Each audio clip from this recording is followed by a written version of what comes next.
হিরোর বাপ হিরোর সমস্ত ফটো ও জামা কাপড় পুড়িয়ে দিচ্ছে আর ছেলের সাথে আর কোনো সম্পর্ক নাই এ কথা বলছে, কিন্তু কেন? কারণ আমাদের হিরো আদি দিবাকরের বোনকে নিয়ে বিয়ের পিড়ি থেকে পালিয়েছে, তাও আবার নিজের জন্য না, নিজের বন্ধুর জন্য। কিন্তু এতে ভয়ের কি আছে? কারণ দিবাকর হলো কলকাতার অনেক বড় গুন্ডা আর আদি তার বোনকে বিয়ে বাড়ি থেকে নিয়ে পালিয়েছে। তো দিবাকর আদিকে খুঁজতে করে দেয় শুরু, খুঁজে পেলে তাকে করবে খতম। কিন্তু আমাদের হিরো তো ভালো করে জানে, তাই সে কলকাতা ছেড়ে চলে যায় বেনারসে, কারণ সেখানেই তো রয়েছে সিনেমার নায়িকা। তো আদি যায় বেনারসের মন্দিরে আর মন্দিরে দেখতে পায় আমাদের নায়িকাকে। আর নায়ক নায়িকাকে দেখলে কি হয়? প্রেম হয়, প্রেম। তো নায়ক পড়ে যায় নায়িকার প্রেমে আর পরদিন নায়িকাকে খুঁজতে বের হয়ে যায়। তো আদি নায়িকাকে দেখতে পায় কলেজে আর জানতে পারে নায়িকার নাম হচ্ছে রায়। আর রায় হচ্ছে কলেজের সব থেকে বড় দাদা, মানে সমস্ত ছেলেদের করে র্যাগিং। আর রায়ের দাদা হচ্ছে আরো বড় দাদা, মানে অনেক বড় গুন্ডা। যে রায়ের সাথে করতে চাইবে প্রেম সে হবে খতম। এসব জেনে ও শুনে আদি বলে, আমি তো সিনেমার হিরো, তো ওগুলো নায়িকার দাদা আমার কি করবে? আমি তো নায়িকাকেই পটাবো।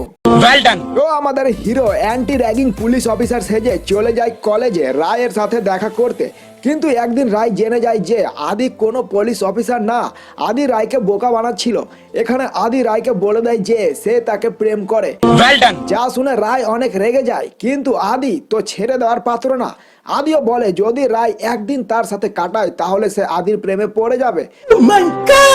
তো রায় একদিন আদির সাথে কাটায় আর কি রায় পড়ে যায় আদির প্রেমে।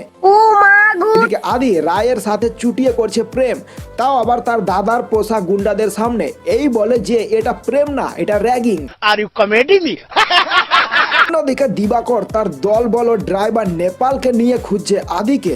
এদিকে রায়ের দাদা রায় ও আদিকে একসাথে নেয় দেখে ও বুঝে যায় যে আদি করছে তার বোনকে প্রেম। তো আর কি রায়ের দাদা আদিকে করতে বলে খতম।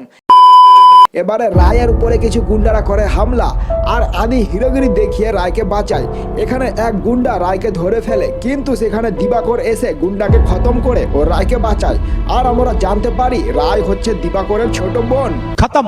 আদি বড় বোনকে প্রথমে নিয়ে পালিয়েছিল আর ছোট বোনকে করছে প্রেম।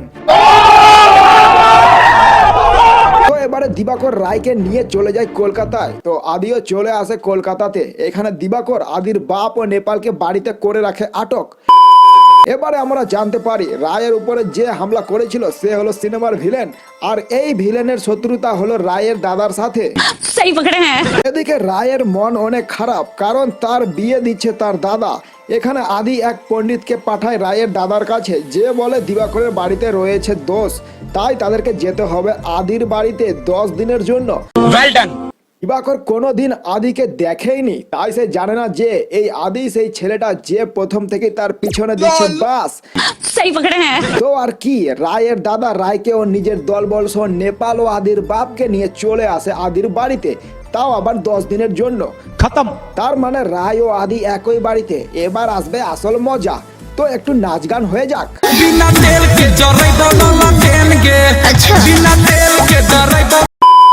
এদিকে রায়ের বিয়ে ঠিক হয়েছে রায়ের পালিয়ে যাওয়া দিদির পাত্রর সাথে। ঠিক এই সময় রায়ের পালিয়ে যাওয়া দিদি চলে আসে বাড়িতে ও দাদাকে এই বলে গবুয়া বানায় যে সে এখনো বিয়ে করেনি। যা শুনে তার দাদা হয় আনন্দিত ও আবারও পাত্রর বিয়ে প্রথম বোনের সাথেই দিবে একথা বলে। এদিকে রায়ের দিদি করছে বমি, কারণ কেউ তার পেট দিয়েছে ফুলিয়ে। তো ফুলা পেট নিয়ে কি পাত্র বিয়ে করবে? করবে না। তো আদি লাগায় বুদ্ধি ও রায়ের দিদির প্রেমিক যার সাথে পালিয়েছিল তাকে নিজের ভাই বানায় ও পেট ফুলিকে করতে বলে বিয়ে। এই প্রস্তাবে রায়ের গবুয়া দাদা আবারও হয়ে যায় রাজি। কিন্তু ভেমদল পাত্র সিনেমার শুরু থেকেই হচ্ছে অপমানিত, তাই দিবাকর রায়ের বিয়ে দিবে অপমানিত পাত্রর সাথে। দুই বোনের বিয়ে এক ডেটেই হবে একথা বলে। খতম। এদিকে আদি জানতে পারে যে গবুয়া পাত্র আসলে ভিলেনের ছেলে, ভিলেন তাকে পাঠিয়েছে বদলা নেওয়ার জন্য। তো আর কি আদি সোজা যায় ভিলেনের কাছে ও ভিলেনকে ডোজ দিয়ে বলে তার ছেলেকে দিবাকর করবে খতম। এই কথা শুনে গুন্ডা যায় দিবাকরকে করতে খতম। এখানে দিবাকর জানতে পারে যে গবুয়া পাত্র তার পাছায় বাস দিতে যাচ্ছিল, কিন্তু আদি দিবাকরকে বাঁচায়। এখানে গুন্ডা রায়কে তুলে নিয়ে যায়। এখানেই নেপাল দিবাকরকে বলে দেয় যে আদি সেই ছেলে যে প্রথমে তার বোনকে ভাগিয়ে নিয়ে গিয়েছিল ও বিয়ে দিয়েছিল ও তার ছোট বোনকে করছে দুনিয়া ফাটিয়ে প্রেম। এইসব কথা শুনে দিবাকর বলে সিনেমা শেষ হয়ে গেল, ওগুলো জেনে আর কি হবে, রায়ের বিয়ে আদির সাথেই হবে। मालूम है तेरे बाप को मत सिखा। আর আদি যায় রায়কে বাঁচাতে। এখানে গুন্ডাদেরকে কেলিয়ে আদি রায়কে বাঁচিয়ে নেয়। ও বলে ভিডিওটিকে সবাই লাইক করবে ও চ্যানেলটিকে সাবস্ক্রাইব করে পাশের ঘন্টাটা প্রেস করে দিবে মজাদার ভিডিও দেখার জন্য। আর শেষে দুজনের মিলন হয় ও সিনেমাটির এখানে হয় হ্যাপি এন্ডিং।